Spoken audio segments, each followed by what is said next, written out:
Hi, hello, வணக்கம். Welcome back to trend breakers academy.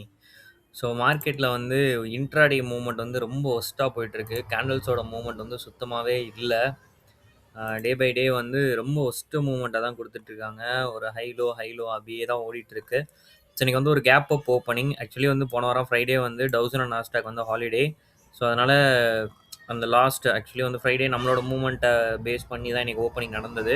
So ஒரு 70 points பக்கம் ஒரு கேப் அப் ஓப்பனிங் நடந்தது. அண்ட் வந்து இப்போவும் டவுசன் நாஸ்டாக் ஒரு 200 பாயிண்ட்ஸ் வந்து பாசிட்டிவ்ல தான் ரன் ஆகிட்டு இருக்காங்க. ஸோ இட்ஸ் இண்டிகேட் ஒரு அந்த 24,175 அந்த ரேஞ்சில் தான் ஓப்பன் ஆகும் அப்படின்றது தான் ஒரு எக்ஸ்பெக்டேஷனாக இருக்குது.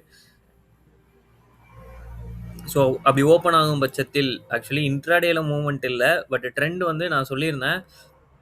ஆக்சுவலி இதோட வந்து இந்த இடத்துல சப்போர்ட் எடுத்து போகணும்னு சொல்லி அதே மாதிரி தான் வந்து சப்போர்ட் எடுத்திருக்கு.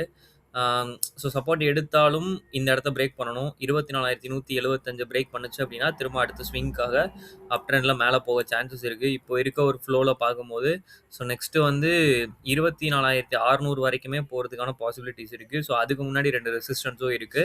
ஸோ 24,175 ஃபஸ்ட்டு பிரேக் பண்ணணும். இன்கேஸ் நாளைக்கு பிரேக் பண்ணுச்சு அப்படின்னா 24,350 தான் ஒரு அடுத்த ரெசிஸ்டண்ட்டாக இருக்கும். அதை பிரேக் பண்ணுச்சுன்னா 24,500ம், அதை பிரேக் பண்ணுச்சுன்னா 24,600 அப்படிங்கிறது தான் அடுத்தடுத்த ரெசிஸ்டன்ட். ஸோ அந்த 24,600 போயிட்டு திரும்ப 24,350 வந்து திரும்ப மேலே போனால் தான் அடுத்த ஸ்விங் ஃபார்மேஷன். ஸோ இப்போதைக்கு இருக்கிறது ஸ்விங்கு தான், நல்லா தான் இருக்குது, அப் ட்ரெண்டுக்கு ஏறுற மாதிரி தான் இருக்கான். ஸோ ஓகே தான். 24,175 பிரேக் பண்ணுச்சுன்னா கண்டிப்பாக 24,350 வரைக்கும் ரேலி கொடுக்க சான்சஸ் இருக்குது நிஃப்டி. ஓகேங்களா?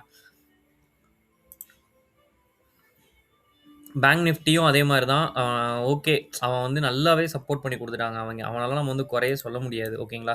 அவன் எந்த அளவுக்கு நிஃப்டிக்கு சப்போர்ட் பண்ணி கொடுக்க முடியுமோ அதை விட எக்ஸ்ட்ரா சப்போர்ட் தான் கொடுத்துட்ருக்கான். ஏன்னா அவனோட சப்போர்ட் மட்டும் இல்லை அப்படின்னா நிஃப்டி எப்போவோ பெரிய லெவலில் ஃபாலோ ஆயிருந்திருக்கும். பட் அவனோட கீப் ஆன் கண்டினியூஸ் சப்போர்ட்னால தான் நிஃப்டி இப்போ வரைக்கும் நல்லா ஸ்ட்ராங்காக இருக்குது. இவனோட நெக்ஸ்ட் ரெசிஸ்டன்ட் பார்த்தீங்க அப்படின்னா 58,200, இன்னொரு 350 பாயிண்ட் ஏற வேண்டியிருக்கு. ஓகேங்களா?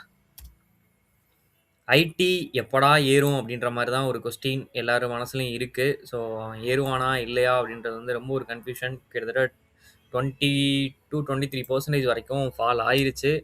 கிட்டேருந்து கொஞ்சம் ரெக்கவரி வேணும். ஏன்னா ஐடி செக்டர் எல்லாமே கம்ப்ளீட்டாக டவுனில் இருக்குது. பார்ப்போம் என்ன பண்ணுறாங்க அப்படின்னு சொல்லிட்டு. ஸோ இவனும் வந்து அந்த 780 பிரேக் பண்ணுவான்னு தான் பார்க்குறேன். பட் பிரேக் பண்ண மாட்டான். 780 to 800 அந்த ரேஞ்செலாம் சுற்றுறான். சாரி, 800 வந்து பிரேக் பண்ணணும். ஸோ ஏன்னா 800 பிரேக் பண்ணிட்டானா ஒரு சூப்பர் ரேலி இருக்குங்க. பட் வந்து அவன் பிரேக் பண்ண மாட்டான். ஒன்ஸ் அவன் பிரேக் பண்ணானா சீரியஸ்லி ஹெச்டிஎஃப்சியில் சூப்பர் ரேலி இருக்குது. ஏன்னா 1000 ருபீஸ்லேருந்து கீழே இறங்கியிருக்கான். ஸோ இப்போ 800 கிட்ட இருக்குது. ஆல்மோஸ்ட் 20%. ஆக்சுவலி அவன் வந்து 26% வரைக்கும் ஃபால் ஆகிட்டான் ஆல்ரெடி. ஸோ இப்போ இன்னும் 20% வந்து நெகட்டிவ்ல தான் இருக்குது. ஸோ ரெக்கவரி ஆக வேண்டிய இடம் வந்து நிறையவே இருக்குது. ஸோ அந்த ரெக்கவரிக்காக வெயிட்டிங். இன்றைக்கி ரிலையன்ஸ் கொஞ்சம் சப்போர்ட் பண்ணி கொடுத்துருந்துச்சுங்க காலையில் மார்னிங் செஷன். பட் க்ளோசிங் வந்து பார்த்தீங்க அப்படின்னா அந்த ட்ரெண்ட் லைனுக்கு கீழே தான் வைக்கிறானுங்க. என்னதான் இன்ட்ராடேல வந்து நல்ல ஹைக் கொடுத்தாலும் க்ளோசிங் அந்த ட்ரெண்ட் லைன் தான் இம்பார்ட்டன்ட். ஓகேங்களா? அந்த ரெசிஸ்டன்ட். ஸோ இதுலேயே தான் கிட்டத்தட்ட பார்த்தீங்கன்னா ஒரு 5 ட்ரேடிங் டேவாக இந்த ட்ரெண்ட் லைன் கிட்டே தான் சுற்றிட்டு இருக்கான். ஏதாவது ஒரு கிளியர் பிரேக் அவுட் நடக்கணும், நடக்க மாட்டேங்குது. ஸோ எல்லாருமே வெயிட் பண்ணிட்டு தான் இருக்கோம். ஏன்னா ஜியோ பொலிட்டிக்கல் நியூஸஸ் வந்து பார்க்கும்போது வார் முடிவுக்கு வர்ற மாதிரி இருக்குது. எல்லாம் சைன் ஆயிடுச்சு அப்படி இப்படின்றானுங்க. அதுக்கப்புறம் அந்த நெதன்யாகு இஸ்ரேல் பிரசிடென்ட் வந்து சும்மா இருக்க மாட்டார். அவர் திரும்ப வந்து காசாவில் வந்து அட்டாக் பண்ணி திரும்ப ஏதாவது இஷ்யூ கிரியேட் பண்ணிகிட்டே இருக்கார். ஸோ அதனால் கொஞ்சம் கிரிட்டிக்கலாக தான் போயிட்டுருக்கு. மார்க்கெட் சைடு வேஸில் தான் இருக்குது. ஸோ பார்ப்போம் என்ன நடக்குது அப்படின்னா. ஓகேங்களா? ஓகே, நிறைய பேர் வீடியோஸ் பார்க்குறீங்க. உங்களுக்காக யூஸ்ஃபுல் கண்டென்ட் போகிறவங்க ட்ரெண்ட் பிரேக்கர்ஸ் அகாடமி இது வரைக்கும் நீங்கள் சப்ஸ்கிரைப் பண்ணல அப்படின்னா சப்ஸ்கிரைப் பண்ணிக்கோங்க. தேங்க்யூ ஃபார் வாட்சிங்.